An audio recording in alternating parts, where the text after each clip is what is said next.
Welcome to Nasdaq TradeTalks. I'm your host, Jill Malandrino, Global Markets Reporter at Nasdaq. We're coming to you live from Hong Kong at SmartCon 2024 by Chainlink. Joining me for this segment, we have Joseph Chan, Undersecretary for Financial Services and the Treasury of the Government of Hong Kong. And we're here to discuss how Hong Kong has become a prime location for blockchain development. Joseph, it is great to see you again. Great seeing you again. Welcome back to Trade Talks. And this is another exciting year at SmartCon. What were some of the highlights from the first day?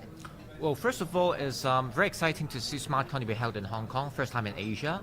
Well, last year I was in Barcelona. I was moved by the energy.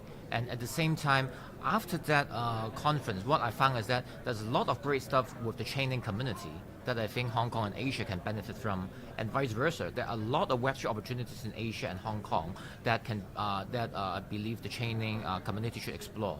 So I'm very happy to see them here, and you know, the thousands of people attending, full of energy. I'm very happy about this. Yeah, it has been an exciting day so far. Why do you think Hong Kong has become such a prime location for blockchain technologies? Well, I think there are two dimensions, if I may. Well, one is the fact that Hong Kong is already Asia's leading international financial center, right? If you look at various league tables, be that the size of Asian international bond issuance, insurance density, the size of cross-border wealth business, the size of hedge fund business, so on and so forth. We top the league tables. So indeed, we have the scale, and also we have growth as well. So for fintech or Web3 companies, right, if they want to have access to a potential investor, potential customers, or potential business partners, this is the ideal place for them to do business here in Asia. And the other angle about our financial industry is that we enjoy what we call one country, two systems. So on one hand, within Asia, we are a unique destination that we offer free flow of capital, free convertibility of local currencies, common law legal system, and also simple and low tax regime. But at the same time, under one country, we have preferential access to the mainland market, which is the second largest economy of the world. So I think this combination positions us very well to develop blockchain. The other dimension is about our policy and our openness, right?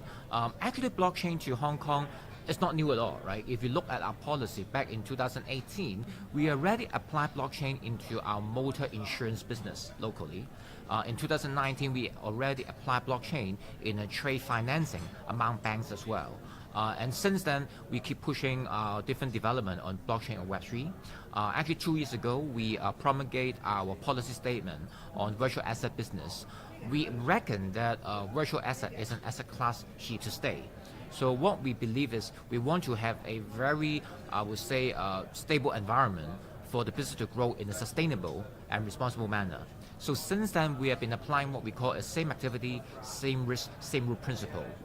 We're very happy that last year in June, we rolled out, we implemented the licensing regime for virtual asset trading platform. So the market was very excited about it because it's a very clear pathway. And also, we just finished our consultations on stablecoins earlier this year, that we will introduce a legislative proposal on stablecoin regime by the end of this year, so that we have a clear pathway for stablecoin. And also, looking forward, we're going to do another round of public consultation on OTC virtual assets trading services. And later on, we'll also look into the custodian service for virtual assets as well. So we believe that our philosophy is very clear. We believe that for this business to flourish, you need to offer a very transparent, certain, and predictable regulatory environment. That's what we're committed to, and we think that's also what the industry needs as well. Yeah, I mean, certainly it's attractive that there are policies and a framework in place, because you don't want to stifle innovation by not having that framework in place so you can understand how to operate. What can we expect from Hong Kong in the years ahead? Well, a couple of things. Well, first, I just mentioned about our regulatory environment and the way forward, right? About stable coins, about OTC businesses, and also about custodian. But I believe it's more than just regular environment. Actually, the government, we also want to lead by example. You might see, actually, 2 years ago, we already issued our own NFT as a government to show a commitment, right, to Web3. And actually, Hong Kong is also a very natural place to link traditional finance with virtual assets. So that's why it was 2 years ago when we first rolled out virtual asset futures ETF in Hong Kong. And then last year, we were the first government globally that issued tokenized government green bonds. And then this year, we are the first jurisdiction in Asia that roll out virtual asset spot ETF as well.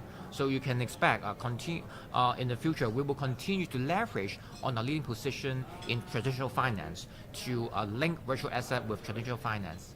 And also, we won't be shy from making moves in terms of promoting the industry in a responsible and sustainable manner. All right, Joseph, great to see you as always. Thanks for joining us on Trade Talks. And thanks for joining me from Hong Kong at SmartCon 2024. I'm Jill Malandrino, Global Markets Reporter at Nasdaq.